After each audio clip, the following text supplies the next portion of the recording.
Hello, new and old listeners, and welcome back to Rebooking to Mastery, presented by me, Juggin. I'm just a 22-year-old master's student just trying to spread some knowledge out to the rest of the world based on a lot of the books that I've read over these past few years. So if you guys have been tuning in or if you guys look at these last few episodes, there was a lot of focus on this idea of Stoicism, based in this idea of books by Ryan Holiday called The Obstacle is the Way and Stillness is the Key. And so I am a firm believer in the concept of Stoicism, which is a calm equanimity and not that much of a reaction to pleasure or pain as much, and keeping a calm sense of mindset in everything you're doing is one of the ways you can describe Stoicism, at least the way I like to describe it. And so we're kind of leaving off from the Stoic philosophy and going more into passion and perseverance. And so the book I'm going to analyze today is called Grit, The Power of Passion and Perseverance by Angela Duckworth. So Angela Lee Duckworth is a famous author who wrote this book. She's also an American academic, psychologist, and popular science author. The Rosa Lee and Egbert Chang Professor of Psychology at UPenn, where she does study grit and self-control.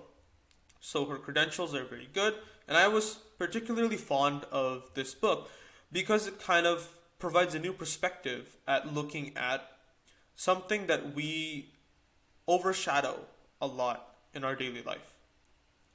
So I'm going to split it up into a few parts, following through with the author's setup primarily. So there's part one, which is what grit is and why it matters. And so we're going to delve into part one, going through a few of the points that Angela Duckworth makes in her book in my own light. So the first part is showing up. So we have this kind of facade or thought in our head that we're going to somehow float our way to success, that somehow everything's going to be given to us on a silver platter with a silver spoon and a platinum plate.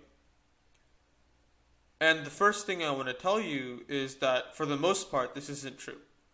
More likely than not, if you're listening to this podcast, it's probably not the case. You may be an exception, but for the majority, it's not the case. Remember that all of us have a vast pool of potential. We have a lot of things that we can do, a lot of things we can accomplish in our life. A lot of us are given that ability, that potential. But it's important to separate the potential from what we actually do with it. And that is the concept of showing up. That is the concept of realizing your potential, realizing what you can do if you put your mind to it, and then actually acting upon it. And that is a differential between someone who gets things done and someone who lazes around. And so the next part of this episode is distracted by talent. So, like I said before, the human individual, ourselves, we live far within our limits. We work far within our limits. We energize, we find our maximum energization that we think we can do far below the actual maximum and far below the optimal level that we can achieve.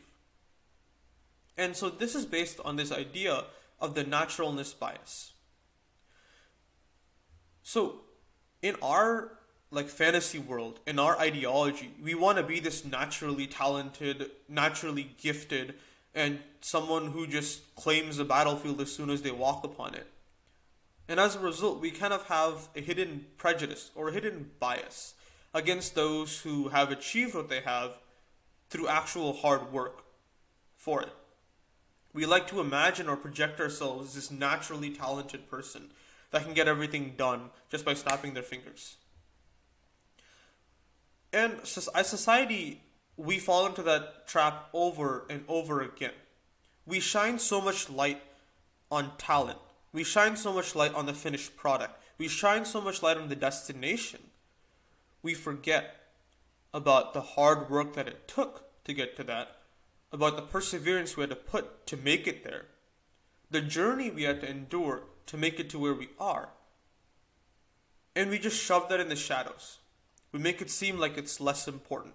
We make it seem like it doesn't matter as much, when it is truly the thing that matters the most of all, far more than the destination. Talent is great. I'm not going to deny, I'm not going to belie, I'm not going to shove away the idea that natural talent is great. But to stake your entire projection of reality on some natural talent you may or may not have distracts you from the effort that you need to use to leverage said talent, the perseverance you need to make yourself go through to channel this talent, and the effort you must put in to get to the real destination. Because it is always journey before destination. And as society, what Professor Duckworth tries to say here is that we are distracted so much by this idea of naturally landing on where we want to go that we forego the process by which we made it to this natural landing. We forego, may it be in another case, the many books we've read to become of a good mindset. We just look at the good mindset and be like, I just was naturally talented at that. We forego the journey in exchange for the shining destination, the hard climb of the mountain in exchange for the summit. And that's a mistake and almost a fatal flaw a lot of people do and can do. So it's important to be aware of that. So this concludes the first part of grit. And if you'd like to hear more content, drop me a follow on Rebooking to Mastery on TikTok and Instagram and YouTube.